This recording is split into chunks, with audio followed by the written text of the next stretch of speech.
Welcome to our deep dive today into the life and work of Li Shangyin, the renowned Tang Dynasty poet. You might already be familiar with the idea of Little Li Du, pairing Li Shangyin with his contemporary Du Mu. But today we're going beyond, just the usual highlights to kind of uncover not just Li Shangyin's poetic genius, but also some of the complexities of his character, especially his ambition and how that kind of clashed with societal expectations. About Li Shangyin, originally delivered in Chinese and translated into English just for you. Wow. So let's just jump right in, shall we? Yeah, let's get into it. Li Shangyin was born into a scholarly family, but things kind of changed drastically after his father passed away. Yeah, this forced Li Shangyin into the role of family provider at a young age, really. Makes you wonder how that responsibility sort of shaped his outlook on life and maybe fueled his drive for success. That's a great point. For intellectuals in the Tang Dynasty, the path to success was fairly rigid. Excel in the imperial examinations, obtain a prestigious government position, bring honor to your family. And Li Shangyin seems to have fully embraced this path. And speaking of influences, some significant literary figures who inspired the young Li Shangyin, Han Yu, Lu Zongyuan, but most importantly, Li Hai, the ghost poet. Ghost poet, yeah. Li Shangyin was such a huge fan that he even wrote Li Hai's biography. It's fascinating how these early influences can shape an artist's trajectory. You can see echoes of Li Hai's distinct style, known for its fantastical imagery and melancholy tone. In some of Li Shangyin's early works, it speaks to a kind of artistic apprenticeship, a passing of the torch from one generation to the next. Okay, so we have this, young, ambitious Li Shangyin, inspired by these literary giants and determined to make his mark. Pivotal figure in Li Shangyin's life, Ling Guchu, a high-ranking official who becomes his mentor. Ling Guchu's mentorship was crucial for Li Shangyin. He provided financial support, tutoring in parallel prose, which was essential for official documents in those all-important imperial examinations, and even introduced Li Shangyin to his influential son Ling Hutao. This patronage system was common practice in the Tang Dynasty, but as we'll see, it's not without its complications. Ling Guchu, recognized Li Shangyin's talent, but criticized his writing style, urging him to focus on mastering parallel prose. There's even this anecdote about Ling Guchu saying something like, "Your writing's good, but you need to learn parallel prose. It's the key to advancement." Yes, and that anecdote speaks volumes, doesn't it? It highlights those pragmatic realities of the Tang Dynasty. Even a brilliant mind like Li Shangyin couldn't simply rely on his natural talent. Right. He had to play the game, master the preferred forms, and navigate the complexities of that patronage system if you wanted to succeed. Speaking of the game, let's talk about the imperial examinations, the ultimate test for aspiring officials. I'm guessing it wasn't as simple as just showing up and writing an essay. Oh, not at all. The imperial examinations were incredibly rigorous, with a multi-stage process that could span years. Imagine this. First, you had to prove your family's social status. Merchants, for example, were barred from taking the exams. Remember, even Li Bai, one of the most famous Tang Dynasty poets, was excluded because of his family's merchant background. Wow, it seems almost unbelievable that such a talented poet could be shut out of the system simply because of his family's profession. It really highlights the rigidity of that social hierarchy in the Tang Dynasty. But back to the exams. After proving your eligibility, you would then submit family petitions, obtain guarantees from fellow candidates, and even meet the emperor and worship Confucius. It was a process designed to test not only your knowledge, but also your character and social standing. Wow. All of that before you even put pen to paper for the actual exams. It sounds incredibly intense. It was. The exams themselves consisted of 3 grueling tests. Wow. Poetry and songs, knowledge of the classics, and essays on current affairs. Wow. Li Shangyin, brimming with confidence in his abilities, took these exams 3 times and failed each time. Blamed the examiners, Jinsu and Koudian, comparing them to sparrows, hindering his rise as a phoenix. So what was it? Were the examiners truly biased, or was this just Li Shangyin's bruised ego talking? I'm curious to hear your take on this. It's a question that's been debated for centuries. Was Li Shangyin a victim of circumstance or simply unable to meet the specific demands of the exams? It's difficult to say for certain, but his reaction does point to a larger issue that plagued the Tang Dynasty examination system: corruption and favoritism. This brings us to a fascinating and tumultuous period in Tang Dynasty history, the infamous Newly Party conflict. Yes. This wasn't just a political disagreement. It was a power struggle that dominated the Tang court for years. The New faction, largely composed of established elite families, clashed with the Li faction, made up of newer officials who had risen through the ranks of the examination system. So it was almost like old money versus new money, with each faction kind of vying for control and influence. It sounds a bit like a Tang Dynasty version of Game of Thrones. That's a great analogy. The New Li conflict was rife with intrigue, backstabbing, and shifting alliances. And unfortunately for Li Shangyin, his mentor Ling Huchu was firmly entrenched on the Nui side. So even though Li Shangyin was struggling to pass those exams, he was already caught up in this political web. It seems like his ambition, which had fueled his desire for success, was now leading him into dangerous territory. Precisely. Yeah. And this is where the story takes an even more intriguing turn. Yeah. Remember Ling Huchu's efforts to guide Li Shangyin towards a successful career? Well, those efforts inadvertently entangled Li Shangyin in the very heart of the New Li conflict, with consequences that would ripple through his life and shape his legacy. This is where things get really interesting. We'll delve deeper into this tangled web of politics, ambition, and maybe even love in the next part of our deep dive. When we left off, he was facing some setbacks with those imperial exams. Despite his obvious talent and the support of his mentor, Ling Huchu, you have to wonder how those failures, especially in a society that placed so much emphasis on these exams, how do they affect him? It's a good question. Remember, in the Tang Dynasty, success in those exams, it wasn't just about personal achievement. Right. It was the gateway to a prestigious career, financial security, social standing for you and your family. Yeah. Li Shangyin, who was already carrying the weight of family responsibilities, those repeated failures, it must have been a significant blow. Yeah, yeah. It makes you wonder if those setbacks pushed him to seek, alternative paths to success. Maybe even maneuvering more actively within that political landscape that we discussed earlier. That's a perceptive observation. Even as he was grappling with those exam disappointments, Li Shangyin continued to cultivate his network and seek opportunities beyond the examination hall. He even had a chance encounter with the celebrated poet Bai Juyi in Luyang. Can you imagine those two literary giants meeting and exchanging ideas? It must have been quite a meeting of the minds. Bai Juyi was already, a renowned figure at that point, while Li Shangyin was still a rising talent. So what can you tell us about this encounter? Bai Juyi, recognizing Li Shangyin's potential, showed him his 6 posters, a collection of knowledge snippets and literary techniques he used for exam preparation. Oh, wow. Almost like he was giving Li Shangyin, a secret weapon, a glimpse into the mind of a master poet who had successfully navigated the challenges of that examination system. Yeah. It sounds like Bai Juyi was not only impressed by Li Shangyin's talent, but also genuinely invested in his success. And there's also that intriguing story about Bai Juyi jokingly telling Li Shangyin, if I die, I'll be reincarnated as your son. Right. And wouldn't you know it, Li Shangyin's wife gave birth to a son not long after Bai Juyi's death. Yes, and Li Shangyin, convinced it was Bai Juyi reborn, named his son Bai Lao.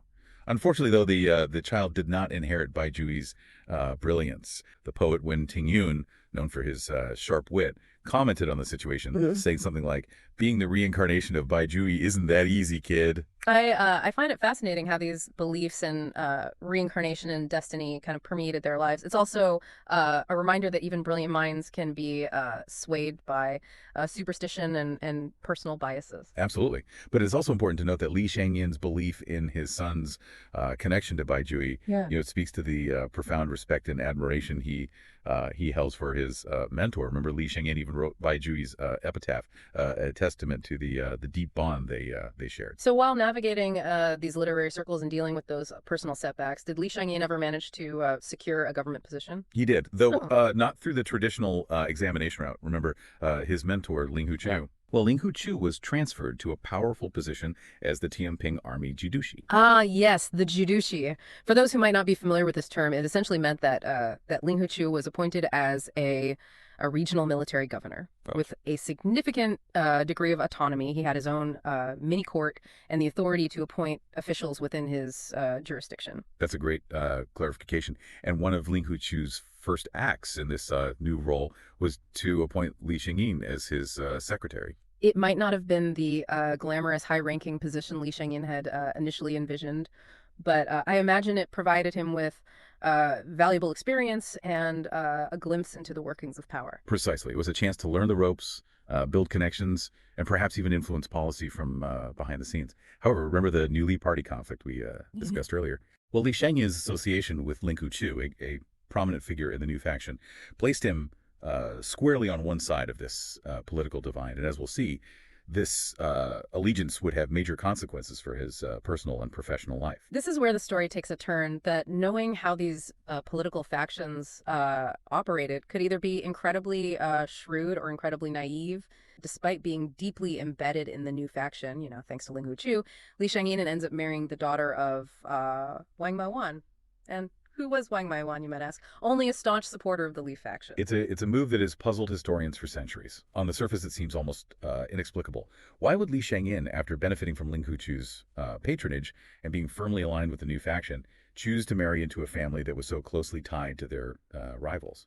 It does seem like a recipe for disaster, especially given the deep-seated animosity between the New and Li factions. This wasn't just a difference of political opinion. It was a clash of loyalties, social networks, and deeply held beliefs about how power should be wielded. Exactly. And for Li Shangyin to cross those lines, to marry into the enemy camp, so to speak, was a decision fraught with risk. It raises questions about his motivations, his loyalties, and whether this was a calculated move or a genuine act of defiance against the system that had repeatedly thwarted his ambitions. It makes you wonder if he was truly in love or if there were other factors at play. Political maneuvering, strategic alliances, perhaps even a desire to play both sides and gain advantage in this tumultuous landscape. That's the million-dollar question, isn't it? Unfortunately, the historical record doesn't provide a clear-cut answer. But what we can do is examine the context, the complexities of the New Li conflict, and the societal pressures that Li Shangyin was navigating. By delving deeper into these factors, we can start to piece together the puzzle and understand the motivations behind this seemingly baffling decision. So as we head into the final part of our deep dive, we're left with more questions than answers. What were the consequences of this controversial marriage? How did it affect Li Shangyin's career, his reputation, his art? And ultimately, how should we as modern readers interpret this complex and enigmatic figure? So remember, we're talking about the Tang Dynasty, where social and political structures were deeply intertwined. Loyalty was everything. Right. So for Li Shangyin to make such a seemingly drastic move, it must have sent shockwaves through the court. Yeah, knowing how seriously these factions took loyalty, you have to wonder what kind of fallout he faced. Did people see this as a betrayal of Ling Huchu? Did it damage his reputation? Absolutely. This marriage was seen as a major social and political faux pas. Many viewed it as the ultimate act of disloyalty to Ling Huchu, who had invested so much in Li Shangyin's career. And remember how Ling Huchu stressed the importance of mastering parallel prose for advancement. It's almost as if Li Shangyin disregarded that advice. Yeah. Not just in his writing style, but in his political maneuvering as well. It's almost like he was deliberately, flouting the norms, challenging the very system that had, in his view, failed to recognize his talent. Do you think there's a possibility he was making a statement with this marriage? It's an interesting interpretation. Li Shangyin was certainly known for his independent spirit and his willingness to challenge, conventions, both in his poetry and his personal life. Perhaps this marriage was his way of declaring his independence from the Nubi faction, even if it came at a personal cost. Yeah, it makes me think about those sparrows that he compared himself to. Perhaps he saw this marriage as a way of, escaping their grasp, even if it meant flying into a different, perhaps even more dangerous storm. Right. But what about the impact on his career? Surely this couldn't have, helped his prospects in the court. You're right. It's hard to imagine this marriage winning him any favors with the new faction, and it likely made him suspect in the eyes of the Li faction as well. He was essentially caught between, two powerful forces, with neither side fully trusting his motives. It must have been a lonely and precarious position to be in. I wonder how this isolation and the accusations of betrayal, how did that affect his writing? Did it push him further into the world of poetry, using it as an outlet for his frustrations, his anxieties? There's definitely a shift in tone and theme. Yeah. In Li Shangyin's later poetry. It becomes more introspective, more melancholic, and often explores themes of longing, loss, and disillusionment with the world. It's as if his personal struggles and the betrayals he experienced kind of seeped into his art, giving it a deeper emotional resonance. Yeah. It's fascinating how an artist's life experiences, even the painful ones, can kind of fuel their creativity and lead to a more profound artistic expression. Would you say that, despite the social and political fallout, that Li Shangyin's poetry ultimately benefited from this tumultuous period in his life? That's it's a complex question. On the one hand, is the political maneuvering in this controversial marriage. It undoubtedly created, obstacles in his path. Right. But on the other hand, these experiences, they added, layers of complexity to his character and his art. It's precisely this mix of, ambition, talent, and personal struggle that makes Li Shangyin such a compelling figure, even centuries later. Yeah, he wasn't just a talented poet. He was also a flawed human being in navigating this world of, shifting allegiances, political intrigue, and social pressures. It makes his poetry feel all the more relevant, even to a modern audience. It reminds us that the human experience, with its its triumphs and failures, ambitions and heartbreaks, it transcends time and cultural boundaries. Exactly, and perhaps that's the most important takeaway from our deep dive into Li Shangyin's life and work.